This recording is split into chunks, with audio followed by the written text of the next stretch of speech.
Akhirnya datang juga nih, yang kita tunggu banget. Akhirnya datang juga. Nggak bahas dulu yang orang yang di sebelah gua, tapi yang bakal gua bahas sebelumnya adalah welcome to Idiot Talk in first edition. Ini adalah edisi perdananya dari Idiot Talk. Ya satu lagi diam dulu ya. Oke, jadi Idiot Talk ini adalah tempat yang dimana kita bisa ngobrolin apapun, terutama ya yang lagi hype, yang lagi seru banget, bahkan yang mungkin bisa jadi nggak lagi orang bicarain gitu. Tapi ya yang hari ini harus kita bicarakan adalah sesuatu yang kayaknya harus yang hype. Yang tiap hari gue kayaknya nyalain laptop, gue lihat TV, bahkan gue keluar orang lagi ngomongin itu gitu. Apa konteksnya nanti dulu. Udah tahu ya, bakal ngebicarain sesuatu yang lagi hype sih, hype bahasanya. Oke, tapi kan ganjil juga ya. Kayaknya kalau gue ngomong doang terus nih sebelah ini siapa ya? Oke, ini adalah narasumber kita dari Idiot Talk. Untuk di first edition kita ini adalah Nudi De Jong. Harusnya disebut tangan gitu. Kita aja tepuk tangan deh, kita tepuk tangan. Oke, ada Nudi De Jong. Introduce yourself, man. Introduce yourself. Oke, introduce apa ya? Yeah. Suaranya asik banget ya, kayaknya familiar banget. Ini gold voice namanya kayak gini nih. Gold voice, goldfish. Oke, ya gue Nodi. Sehari-hari ngurusin ide Imaji. Ya kerjanya dengan bapak yang di samping ini. Tampilannya beda ya? Gue di bawah. Oke. Yang di sini. Oke. Ya, gitulah teman-teman diskusinya buat tim Ide Imaji, dan ya udah intinya kita juga mau diskusi di sini. Nah, ini sebelum gua nggak akan ngebahas judulnya yang bakal kita angkat adalah gue mau mengeluarkan sebuah state dulu nih. Ini sebuah state seorang ini ya, apa ya, bisa dibilangnya dia motivator atau bisa bilang orang yang paling famous ketika bicara tentang menjadi public speaking ya, Dr. Stephen Covey. Dia bilang bahwa the challenge of work-life balance is about question one of the most significant struggle faced by modern man. Jadi beliau bilang bahwa ya kalau kita ngomongin manusia ini selalu bukan dinamis, tapi semuanya harus aktif. Wah, kita keluar segala macam, komunikasi, bikin segala macam. Dia Dr. Stephen Covey-nya harus di-mute. Kenapa? Karena sekarang semua stay at home. Semua harus diam di rumah. Udah stay at home, kita punya fase namanya PSBB, nggak perlu lagi kita jelasin alasannya kenapa. Satu katanya adalah COVID-19. Udah berjalan berapa lama ini ya, Nud ya? Kalau di kita sih di Bandung udah 3 bulan lebih ya. Udah 3 bulan lebih harusnya. Nggak kerasa ya, udah 3 bulan ya gitu ya? Udah 3 bulan. Udah masuk 3 bulan. Gitu. Kemarin itu kan ibaratnya kalau kita lihat sempat ramai ya, kayak di China ya. Pertama China, terus beberapa tahun kemudian yang paling kerasa banget ketika setelah China, Korea, Italia ya. Italia itu peningkatan kurvanya itu tinggi banget. Dan yang paling ditakutin sama negara tetangga adalah Indonesia. Kenapa? Karena penduduknya banyak banget. Terjadi ya sampai sekarang. Ini kita hari ini Nudi ini update banget nih kalau bicara tentang apa yang terjadi sekarang ya. Kalau gue tanya kayak tahu deh, hari ini udah ada berapa sih? Ini belum prestasi ya? Gua hari ini belum tahu. Belum buka berita hari ini. Tapi teman-teman jujur ya, gue bilang bahwa senangnya kalau kita punya teman yang digging on something dan which is informatif sekali, dan apalagi dengan keadaan kita sekarang lagi kayak gini gitu ya, kita butuh banget informasi yang update. Dan karena kebetulan Nudi ini satu kantor sama gue, dan beliau ini rajin banget nge-update dan otomatis merasa selalu terupdate. Gue sih sebenarnya jujur gue selalu terupdate ya. Tugas soalnya bro. Tugas soalnya. Tugas ya. Kenapa tugas? Iya tugas dong, maksudnya kan gua dalam tanda kutip berarti kan bertanggung jawab buat kemaslahatan semua tim lah ya. Ya, Jadi oke. artinya semua tim kita ya harus tahu kondisi terakhir di Indonesia, terutama di daerah yang biasa kita sering tempati ya, Bandung, Jakarta, itu harus tahu. Kayak gitu. Apakah melakukan updating itu stressful banget? Apalagi awal-awal gue ngerasa juga information overload lah. Gara-gara gue kebanyakan baca, malah gue panik sendiri kadang-kadang kayak gitu.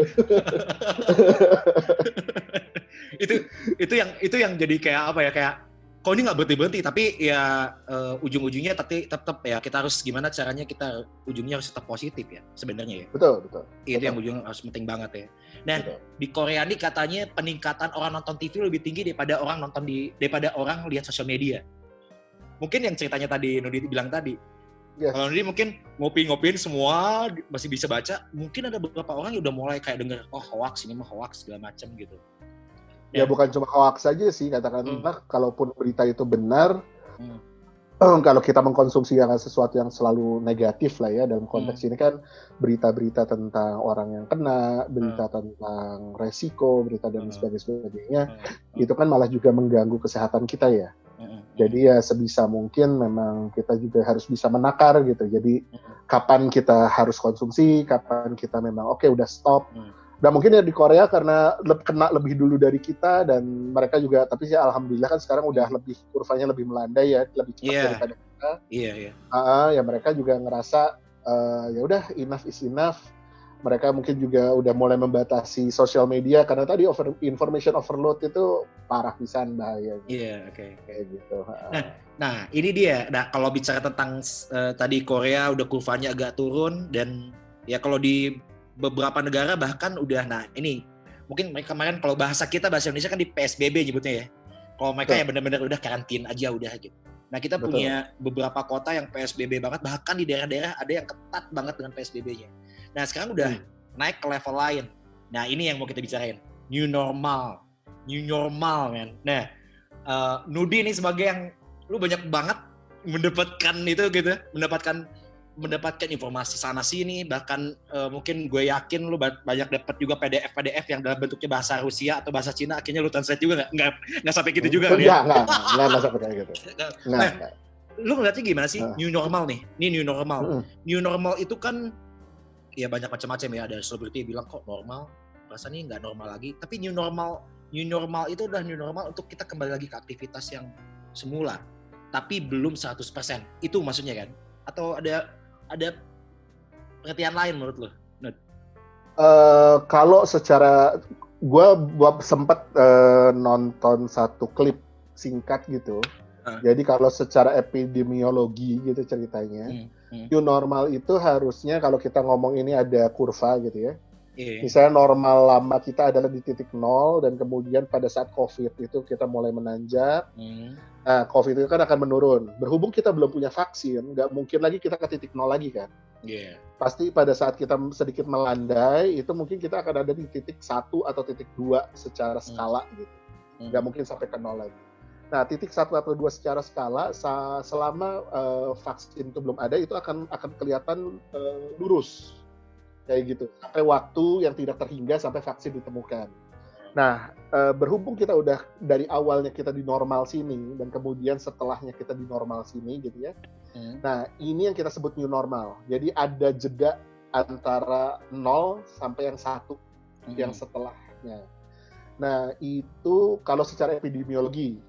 Artinya new normal adalah standar gimana si penyakit atau virus tersebut dianggap sebagai sudah tidak terlalu membahayakan lagi. Nah, cuma kalau secara gaya hidup, lifestyle, atau ekonomi, atau apapun namanya, kan new normal ini kita sebutnya sebagai hidup berdampingan mungkin ya. Hidup di tengah si pandemi, katakanlah seperti itu. Nah, ini yang mungkin sedikit berbeda secara definisi gitu. Nah, dalam konteks kita hidup berdampingan dengan si penyakit, dengan si virus, ya otomatis kita perlu ada SOP baru, perlu ada kebiasaan baru, habit baru, dan sebagainya. Nah, ini yang sebenarnya jadi pembiasaan, perlunya pembiasaan. Sebenarnya kita bukan kembali ke ya bahasanya agak kasar sih bilangnya kembali ke zaman batu. Enggak sih ya, karena ini kan Enggak. generasi milenial itu lagi pingin, padahal sebelum kejadian ini gitu ya, sebelum ada COVID-19 ini, semua lagi pada pengen, gue akan melakukan ini, gue lagi pengen melakukan ini, bla bla bla bla. Terus semua tiba-tiba harus di rumah, dan akhirnya ya terbaca gitu polanya. Kalau gue nyatat ada 4 poin nih. Stay at home lifestyle itu udah jadi sesuatu yang common gitu ya. Terus yang kedua adalah kebutuhan. Yang tadinya kita suka beli yang yang nggak penting akhirnya dibeli gitu ya. Tapi sekarang malah jadi beli ke kebutuhan kayak makanan, buat hubungan sama kesehatan. Terus ya yang gitu-gitulah ya. Maksudnya yang lebih penting dulu gitu ya. Gak yang indulgence lah gitu ya. Terus go virtual, ya kan? Semua udah pada ibaratnya udah kayak kita gini nih. Ada juga empati. Nah ini yang tinggi banget sih sebenarnya. Kalau kita ngomongin empati, gue ngeliat sih orang-orang jadi pada solidaritasnya tinggi banget gitu ya. Perhatian dengan kesehatannya tinggi banget. Sedikit gue cerita ya, kemarin teman gue nih si Aryan Seringai, dia tanya kan, gimana nih lu ngelihat orang-orang kemarin belum pada harus keluar tapi mereka pada rame di luar segala macam. Wah kalau gue pribadi kayak tidak menghargai orang-orang yang stay at home gitu, sampai gue harus work from home, gue diem di rumah terus kok lu ngelakuin gitu sih, tega banget sama gue gitu katanya. Curhatan orang yang ngikutin perintah dari pemerintah gitu ya, apa yang ingin semua pemerintah. Nah sekarang ini udah lewat nih yang PSBB-nya ibaratnya agak sedikit jump ya, langsung jumpnya adalah ke new normal. Ini hari ini bahkan dari kemarin udah mulai banyak yang new normal. Kan ini lagi penerimaan sekolah anak-anak baru nih. Betul. Katanya nih Indonesia ya, ini faktanya ya. Kalau kita ngomongin fakta, Indonesia itu termasuk yang tercepat sampai 100 kasus dan kematiannya 300 lebih ketika di seminggu 2 minggu awal. Tapi sekarang naik terus. Itu bulan Maret, 13 Maret. Nah, kalau ngomongin si new normalnya nih ya, new normalnya ada salah satunya yang lagi rame banget, apalagi orang tua termasuk. Lu anak yang masuk sekolah, penerimaan murid baru masuk sekolah atau lagi sekolah sih? Berapa orang sekolah? Sekarang untungnya masih di TK ya, jadi belum masuk ke sekolah dasar, sekolah formal. Oh belum masuk sekolah formal ya. Belum, nah ini ada dokter yang bilang Marcus Plessia namanya. Jadi dia petugas kesehatan di Amerika gitu. Dia nggak percaya bahwa new normal is never normal katanya. Karena nggak mungkin lagi bisa kondisinya akan seperti semula lagi. Ketakutan ini, isu-isu ini juga, contoh nih ada fakta lagi di Denmark. Orang tua kan ini dari penerimaan anak murid baru nolak untuk menyalahkan anaknya. Alasannya adalah kalau gue sekolahin anak gue, pas gue masih ke sekolah baru 3 hari dia ketawa-ketawa, pas hari keempat nggak taunya dia kena, terus dia masuk rumah sakit, orang tuanya di mana, nggak bisa jagain, anaknya nangis, stres, malah jadi masalah baru. Itu yang kecil ya, new normal. Kemarin juga lagi rame juga nih, hari ini orang yang kerja di Jakarta pulang buat naik MRT aja itu ngantrinya sampai 1 kilo. Gokil ya.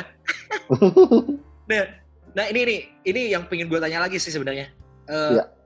Apa yang harus disiapin sama new normal ini sih sebenarnya sih? Kalau buat gue pribadi yang pertama sih yang paling penting adalah mind shifting. Jadi gimana cara kita berpikir, bertindak, gimana cara kita mengambil keputusan, gimana cara kita menimbang segala sesuatu, itu yang kita perlu rubah. Kurang lebih seperti itu. Kenapa itu kita perlu rubah? Karena biasanya itu semua kita lakukan dengan kondisi tidak ada penyakit, dalam kondisi yang resikonya minim, keluar itu gampang, kemudian masuk ke rumah juga nggak terlalu repot dan sebagainya. Nah, sekarang kan otomatis kayak kita keluar rumah itu banyak banget SOP-nya kan, berdasarkan WHO, pemerintah, SOP-nya itu berjibun. Masuk ke rumah juga lebih banyak lagi SOP-nya, gitu kan. Cuci tangan dulu ya kan? Cuci tangan, gitu ya. Harus mandi, harus ini itu dan banyak macam-macam. Baju harus ke laundryin, cuci gitu ya langsung gitu. Yoi. Nah, berhubung kita menghadapi SOP yang berubah seperti itu ya, otomatis secara pola pikir kita juga harus kita rubah. saat ini kalau pertama yang harus kita fokuskan otomatis karena kita hidup di tengah pandemi, keselamatan nomor 1, safety first. Jadi katakanlah kalau misalnya kita sering mendengar istilah safety first itu mungkin di pabrik yang punya resiko kecelakaan kerja tinggi atau semacamnya. Saat ini safety first, benar. Saat ini safety first itu malah harus di kehidupan kita sehari-hari, kayak gitu. Nah pada saat kita jadi kayak pegawai pabrik jadi soalnya, oke? Kurang lebih kayak gitu, betul. Iya, betul. Jadi kan keluar rumah kita udah pakai masker kayak gitu kan, pakai pabrik banget. Nah kemudian kita harus ya tadi karena kita berhubungan dengan resiko yang terus-menerus sekarang, ya otomatis secara pola pikir harus kita rubah. Kita harus berlayaknya pegawai pabrik yang kerja di pabrik yang punya resiko kecelakaan kerja tinggi. Pertama, kita harus berpikir bagaimana meminimalisir resiko dalam setiap tindakan atau keputusan kita. Misalnya ya, kalau kayak kita kan kerja kebetulan digital agency. Gimana caranya kita bisa ngakalin mungkin melakukan fotografi atau melakukan video shooting dengan meminimalisir resiko. Kalau ada teman kita ya mungkin dia juga tenaga kesehatan, otomatis itu juga sama. Kalau tenaga kesehatan itu udah pasti lah ya, 100% dia berhubungan langsung. Kalau yang diantaranya kayak misalnya supir ojol lah katakanlah, ya dia juga harus mulai berpikir gimana meminimalisir resiko pada saat dia keluar rumah. Mau dia dengan memberi, kan mungkin ada sempat tuh beberapa waktu kemarin viral foto ojol mobil yang kemudian mereka udah buat partisi sendiri di dalam mobilnya. Kayak taksi-taksi New York gitu ya? Kayak taksi New York kayak gitu, ada itu mereka buat partisi sendiri. Akhirnya kita memang dipaksa untuk berinovasi kayak gitu.